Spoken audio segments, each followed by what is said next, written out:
maaga pa, manood muna tayo ng mga binibenta nila dito. Ano mga to. Ang maganda oh, tingnan ninyo.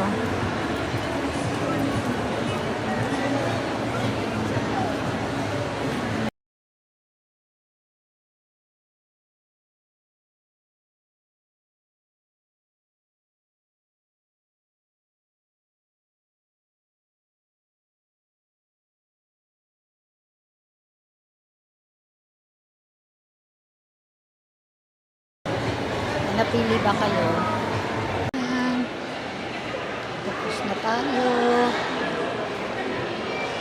Mag-window shopping. Window shopping lang ang ating ginawa na kaganda.